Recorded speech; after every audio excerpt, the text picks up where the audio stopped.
Hello दोस्तों, BBM ज्ञान अड्डा 2 में आपका स्वागत है। मैं मुकेश कुमार चौरसिया। आज मैं फिर फिजिक्स लाइट चैप्टर से लेकर आया हूँ। इसके पहले हम जो वीडियो बनाया है उसमें आप देख रहे थे किस तरह प्रतिबिंब का बनना, अवतल दर्पण हो चाहे उत्तल दर्पण हो। तो आज जो वीडियो बन रहा है हमारा चिन्ह परिपाटी है। चिन्ह परिपाटी के बाद हम शुरू करेंगे अवतल दर्पण में UVF में संबंध। तो चिन्ह परिपाटी निर्देशांक ज्यामिति के अनुसार हम देखते हैं। चिन्ह परिपाटी निर्देशांक ज्यामिति के अनुसार देखते हैं। सिंपल तरीके से अगर हम समझे, यह हमारा ध्रुव है, दर्पण का ध्रुव। मूल बिंदु को हम दर्पण का ध्रुव मान लें और उसके बाद ऊपर जाने पर, ध्रुव के ऊपर जाने पर, या इसे हम बना ही लें, यह हमारा एक दर्पण दिख रहा है।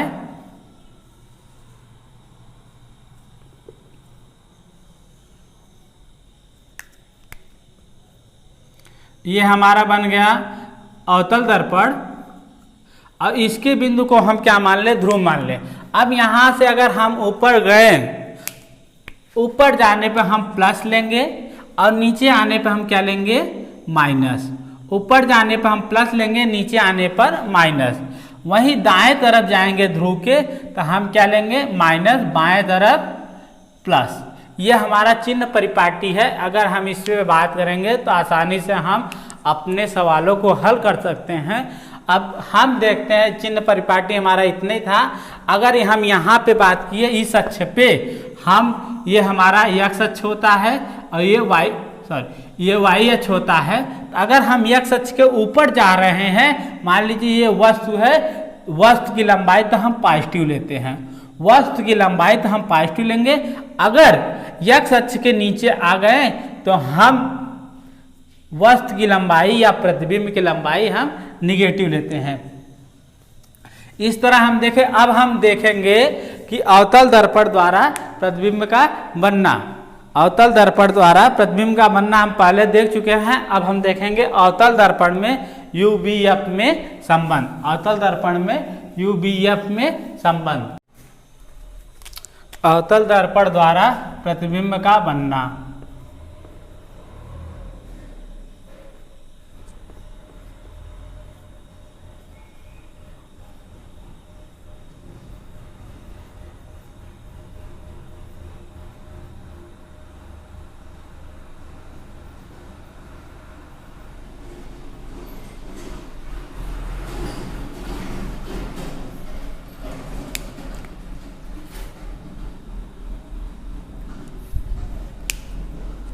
यह हमारा अवतल दर्पण है, यह हमारा अवतल दर्पण है।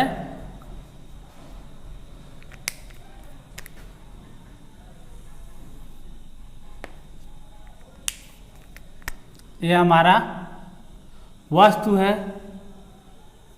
हमारा वस्तु है।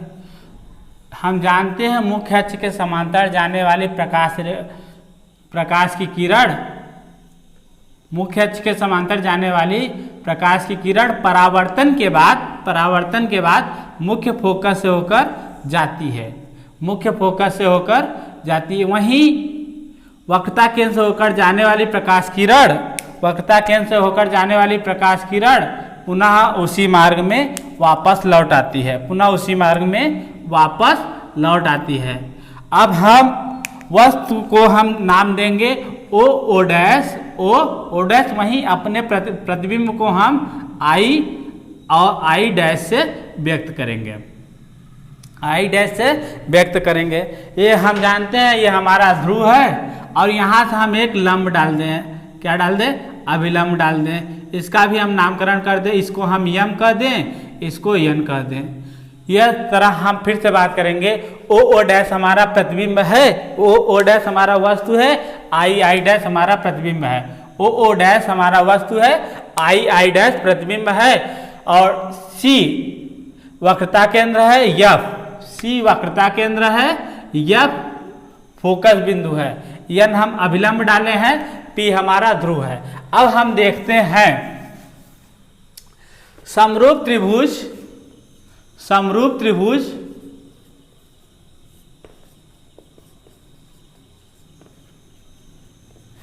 ओ dash C, O dash C, I dash C, O dash C तथा I dash C, I dash सी में, आई डैश सी में। तब देखिए यहां पे हमको क्या मिला, ओ डैश बट्टे ओ डैश बट्टे आई डैश अब equal to O dash equal upon I dash equal to O C upon C I C.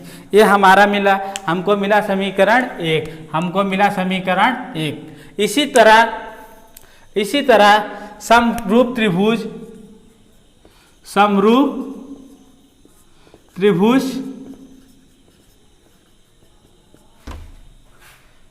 M N F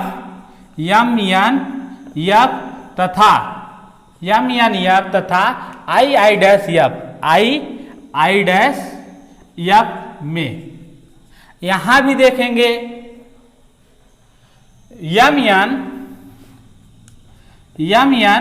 बट्टे I dash equal to F N upon F I या I या। इस तरह हमको मिला समीकरण 2।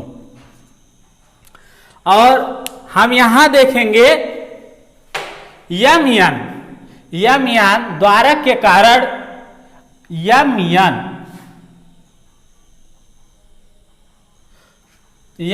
समांतर है, इसलिए किसके बराबर होगा, ओ डैश तथा एफ एन एफ पी के बराबर है।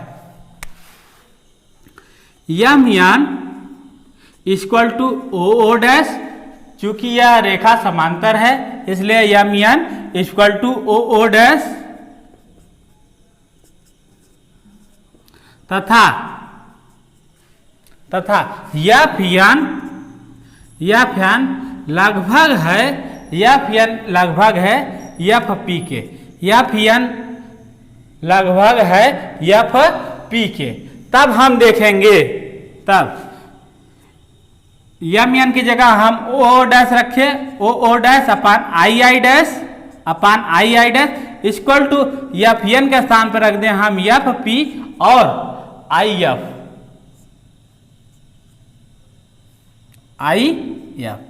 इस तरह अब हम क्या करेंगे, इस तरह हमारा मिला समीकरण 3। ओ डैश समीकरण 1 तथा 3 से देखिए O dash upon I dash, O dash upon I dash. जब बराबर के एक पक्ष बराबर हैं तो दूसरी पक्ष भी क्या होंगे, बराबर होंगे। इस तरह हमको मिला ओ सी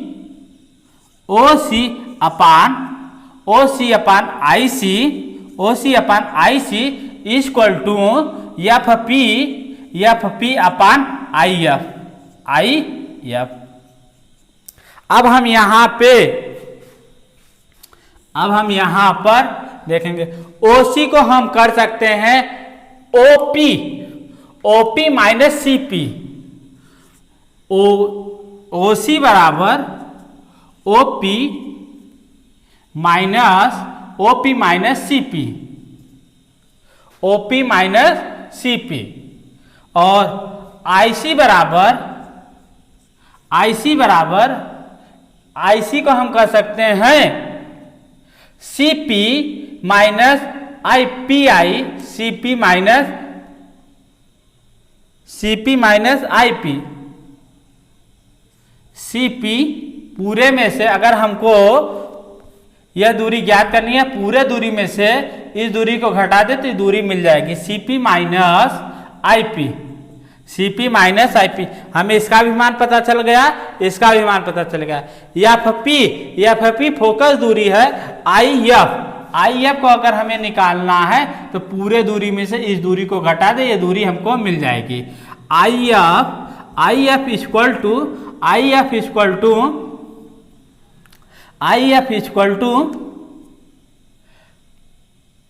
IP माइनस FP, ये चीज हमको मिला। अब हम क्या करेंगे, इसमें हम सबका मान देखेंगे किसका वैल्यू क्या है।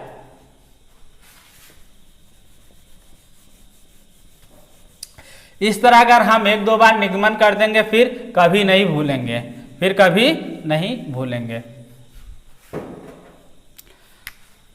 OP, जहां OP बराबर OP इक्वल टू OP क्या है, OP ये हमारा वस्तु की दूरी है, और वस्तु की दूरी दर्पण में बाएं तरफ जा रहे हैं ध्रुव के, तो इसलिए हम क्या लेंगे minus U। CP equal to ये हमारा वक्रता केंद्र है, तो R, चूंकि हम दर्पण ध्रुव के बाईं तरफ है इसलिए क्या लेंगे -R, या -2f। हम OP निकाल लिए। अब IP क्या है, प्रतिबिंब की दूरी, और हम बार बार कह रहे हैं ध्रुव के बाईं तरफ है इसलिए क्या होगा minus. IP equal to minus V। FP क्या है हमारा, FP हमारा फोकस दूरी है माइनस। अब हम सभी का मान समीकरण 3 हो गया था, ये हमारा समीकरण 4 है। सभी का मान समीकरण 4 में रखने पर, तो जब समीकरण हम इसको इस रूप में लिख लें पहले एक बार, OC का स्थान पे OP minus CP upon CP minus IP equal to FP OP minus CP IC बराबर CP minus IP equal to IF IP minus FP। तो इस तरह हम अगर सबका मान रखेंगे तो हमको क्या मिलेगा,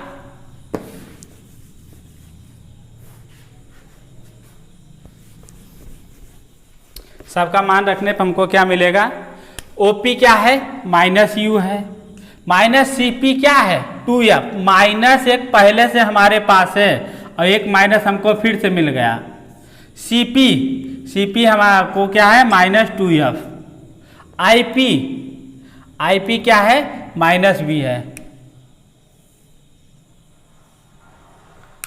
IP क्या है, IP -V है, तो यहाँ -1 पहले था, हमको एक माइनस और मिल गया। FP -F है, IP -V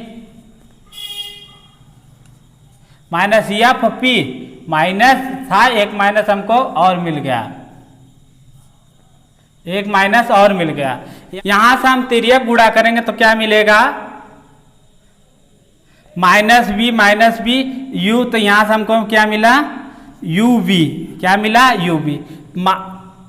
इसे हम एक बार और कर ले, -U plus 2F upon -2F plus V equal to -F upon V plus F। तो यहाँ से हमको मिलेगा U और V का